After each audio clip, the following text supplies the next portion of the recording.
Fans of reality TV have been watching Carl Radke for close to 10 years as he's navigated life's highs and lows on the beaches of the Hamptons and the streets of New York City on the show Summer House. Now, in his new book, Cake Eater, Carl is getting candid about it all, including the death of his brother and his decision to get sober almost 5 years ago. And Carl Radke is here now with me live. Congratulations on the book. First question. Why Cake Eater? Why Cake Eater? So I'm from a little part of Pittsburgh, the South Hills, and it's kind of a thing for many, many years that, you know, you're labeled as a cake eater. It's a more affluent, upscale area of Pittsburgh. My father also grew up in this town, but we weren't very rich or wealthy. We kind of were blue collar, hardworking, but I was always called a cake eater. It was something that kind of defined where I'm from, but funny enough, on Summer House, many years later, there's an iconic scene of me getting a cake thrown in my face. So it was kind of double meaning, but it was something that kind of defined where I'm from, and it was catchy, and I thought it stood out. So yeah, and you know, in your book, you're really honest about your alcohol and previous drug abuse, your grief over losing your older brother, Curtis. Why was it so important for you to be transparent about parts of your life that others just might not be willing to share, especially with the entire public, the entire world? I know. I mean, I never would have thought I would have gotten to this point, but I've shared a ton on reality TV for going on 10 years now, and it was important for me just to put it all out there. You know, big part of, I believe, is helping other people. That's how I'm healing and, you know, kind of going through my recovery journey.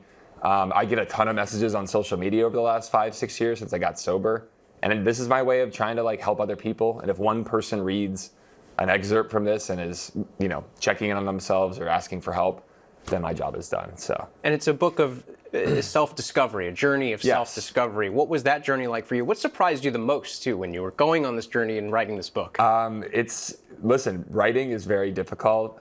Putting it all out there is not easy. I opened up things that I've actually never shared publicly. So even like rereading it, it's overwhelming a little bit. You know, I opened the box up recently. I got the new books, the hard copies, and it's exciting, but I'm nervous. You know, I put a lot out there, and you know, I've bared it all. So whenever you do that, you know, I think it's healthy, and it's important for people to see people being truly, really honest publicly.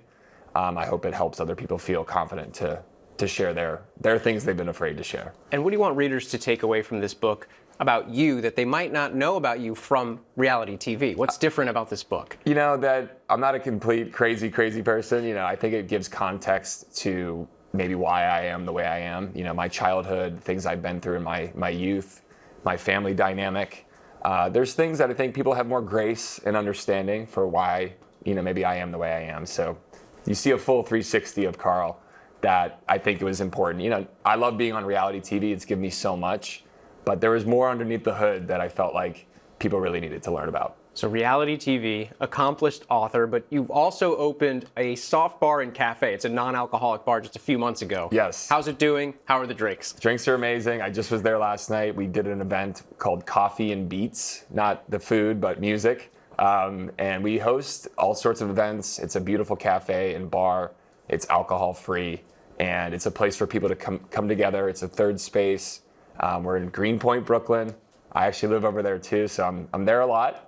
But yeah, it's been an amazing thing, and we are going to be kicking off my book tour at Soft Bar January 4th in Greenpoint, and then we're also doing another event in Manhattan at 92 NY, believe on January 5th. You're just staying busy here. So, I saw that the trailer for the latest season of Summer House is also out. Yep. What can fans expect in the upcoming season? I mean, it's probably the best season we've ever had. A lot of new faces, but some really, really good stuff, I think, for people to watch. And you will see a little cameo from Soft Bar. We filmed construction. We filmed the opening party.